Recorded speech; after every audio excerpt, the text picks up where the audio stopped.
혹시 이런 날 없으신가요? 분명히 온종일 사람들과 웃고 떠들었는데 집에 돌아와 현관문을 닫는 순간 깊은 허무함이 파도처럼 밀려오는 날.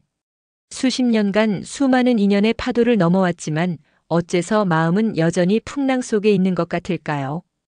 독일의 대문호 헤르만 헤세는 말했습니다. 사랑받지 못하는 것은 슬프다. 그러나 사랑할 수 없는 것은 훨씬 더 슬프다. 저는 이 말을 이렇게 바꾸어 보고 싶습니다. 나를 소진시키는 관계 속에 머무는 것은 슬프다. 그러나 그 관계를 끊어낼 용기가 없는 것은 훨씬 더 비참하다. 가을이 깊어지면 나무는 스스로 잎을 떨구어 겨울을 준비합니다. 생존을 위한 본능이자 다음 해에 더 푸른 잎을 피워내기 위한 위대한 지혜입니다. 오늘 우리 마음의 나무에 붙어 양분만 빨아먹고 있는 잎은 없는지, 이미 색이 발해 더는 광합성을 하지 못하는 잎을 아깝다는 이유만으로 붙들고 있지는 않은지 제 자신과 당신의 마음을 향해 조금은 용감한 질문을 던져보려 합니다. 나의 남은 인생을 더 평온하고 충만하게 만들기 위해 반드시 가지치기 해야 할 세 종류의 인간관계. 지금부터 그 첫 번째 잎사귀를 함께 살펴보겠습니다. 첫 번째로 털어내야 할 관계는 바로 일방적으로 감정만 쏟아내는 관계입니다. 제게는 꼭 화요일 저녁마다 전화하는 오랜 친구 경자가 있었습니다. 휴대폰에 경자라는 이름이 뜨면 저는 저도 모르게 깊은 한숨부터 내쉬며 전투 준비를 하듯 마음을 다잡아야 했습니다. 수화기 너머로 들려오는 친구의 목소리는 언제나처럼 날카로운 쇠붙이 소리를 냈고 저는 저도 모르게 어깨를 웅크렸습니다. 친구는 약속이라도 한 듯 1시간 내내 시댁 흉, 자식 걱정, 남편의 무심함까지 자신의 온갖 부정적인 감정을 제게 폭포수처럼 쏟아냈습니다. 제 안부를 묻는 일은 거의 없었죠. 한 번은 제가 아들이 승진했다는 기쁜 소식을 조심스레 꺼냈습니다. 친구의 대답은 싸늘했죠. 어머, 좋겠네. 그런데 우리 아들은? 채 10초도 되지 않아 대화의 주인공은 다시 그 친구의 아들로 바뀌어 있었습니다. 제 기쁨은 친구의 불행 앞에서 설 자리가 없었습니다. 제 역할은 오로지 그 친구의 감정을 받아주고 맞장구 쳐주는 감정 노동자, 그 이상도 이하도 아니었습니다. 전화를 끊고 나면 온몸의 진이 다 빠져나간 듯 소파에 한참을 누워 있어야 했습니다. 마치 제 감정의 에너지가 그 친구의 밑빠진 독을 채우기 위해 모조리 빨려나간 기분이었습니다. 우리의 마음을 감정 계좌라고 비유해 봅시다. 건강한 관계는 서로의 계좌에 위로와 공감, 기쁨이라는 이자를 넣어주며 잔고를 함께 불려나가는 것입니다.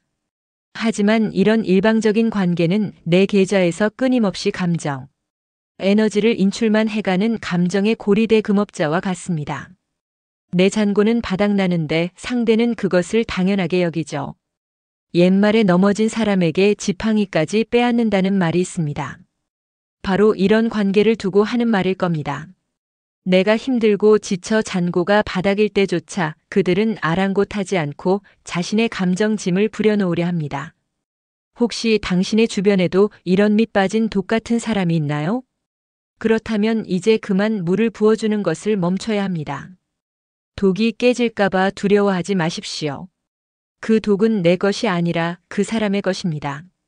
그가 스스로 자신의 독을 고치도록 그저 지켜봐주는 것. 그것이 나를 지키는 길이고 어쩌면 상대를 위한 진정한 배려일지도 모릅니다. 두 번째로 정리해야 할 관계는 과거의 추억과 의무감만 남은 관계입니다. 얼마 전 30년 만에 고등학교 동창회에 나갔습니다. 어색함도 잠시, 빛바랜 앨범 속 추억을 안주 삼아 시간 가는 줄 모르고 웃고 떠들었죠. 하지만 2차로 옮긴 술자리에서는 정적이 흐르는 순간이 더 많았습니다. 학창시절 이야기가 모두 소진되고 나니 현재의 우리를 이어줄 공통의 대화가 없다는 사실을 모두가 암묵적으로 깨달은 것이죠.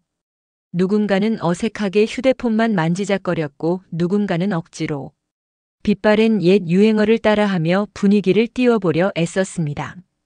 저는 용기를 내어 요즘 새로 배우기 시작한 서예에 대해 이야기했습니다. 먹을 갈 때 느껴지는 평온함과 화선지에 번지는 먹물의 아름다움에 대해 신나서 설명했죠.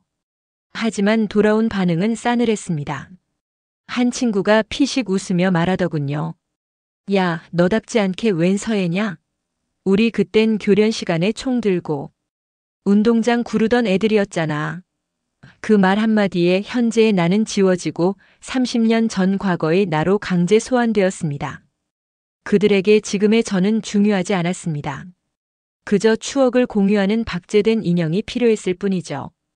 이런 관계는 마치 몸에 맞지 않지만 추억이 있다는 이유로 버리지 못하는 낡은 외투와 같습니다. 옷장 한 구석을 차지하고 있으면서 정작 나를 따뜻하게 해주지는 못하죠. 오히려 새로운 옷을 들여놓을 자리를 빼앗고 있을 뿐입니다.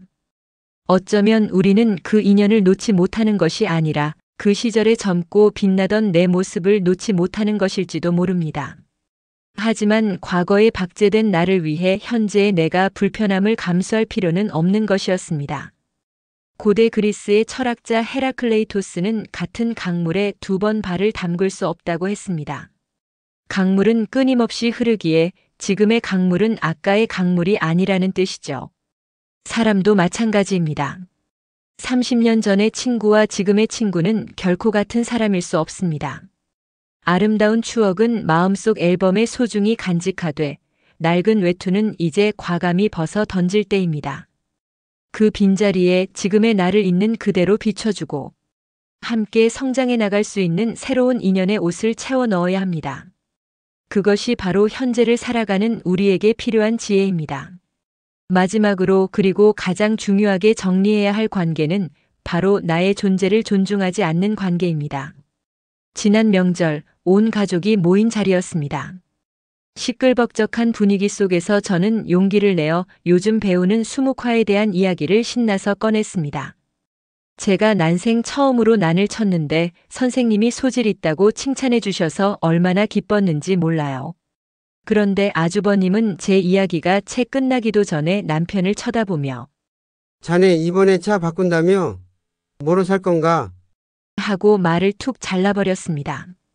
그 순간 시끄럽던 거실의 모든 소음이 사라지고 제 심장이 쿵 하고 내려앉는 소리만 들렸습니다. 저는 정말 투명인간이 된 것 같았습니다. 제 기쁨, 제 열정, 제 이야기는 그 공간에 없는 것처럼 취급당한 것이죠. 다른 가족들은 아무도 그 무례함을 지적하지 않았고 저는 그저 어색하게 웃으며 입을 다물어야 했습니다. 이런 작은 상처들은 한 번 베었다고 피가 철철 나는 것은 아닙니다. 하지만 매일같이 종이에 베이는 상처처럼 서서히 내 영혼을 곪게 만들고 나 스스로를 의심하게 만듭니다. 내 이야기는 정말 재미가 없나? 나는 왜 이렇게 존재감이 없지? 하고 말입니다. 나 스스로를 하찮게 느끼게 만드는 사람 곁에 머무는 것은 세상에서 가장 잔인한 자기 학대입니다. 그 관계를 용납하는 것은 내 손으로 내 존엄성의 팻말에 할인 중이라고 써붙이는 것과 같습니다. 더 이상 그들 앞에서 나를 증명하려 애쓰지 마십시오. 웃으며 괜찮은 척하지 마십시오. 그저 침묵하고 그 자리를 떠나는 것만으로도 충분합니다. 당신은 당신의 가치를 몰라주는 사람에게 승인받을 필요가 없는 세상에 단 하나뿐인 귀한 존재이기 때문입니다. 나를 위한 가장 위대한 가지치기는 나를 존중하지 않는 사람에게서 나의 시간과 감정을 되찾아오는 바로 그 용기 있는 발걸음입니다.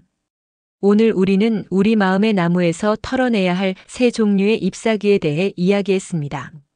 나를 고갈시키는 밑빠진 독 같은 관계, 의무감만 남은 낡은 외투 같은 관계, 그리고 나의 존재를 지워버리는 투명인간 같은 관계. 이 관계들을 정리하는 것은 결코 차가운 단절이 아닙니다. 오히려 나의 남은 인생이라는 나무를 더 튼튼하고 아름답게 키우기 위한 가장 따뜻한 자기 돌봄입니다.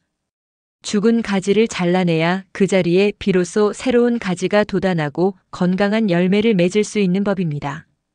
그렇게 비워낸 자리에는 불안이 아닌 평온이, 허무함이 아닌 충만함이 깃들게 될 것입니다.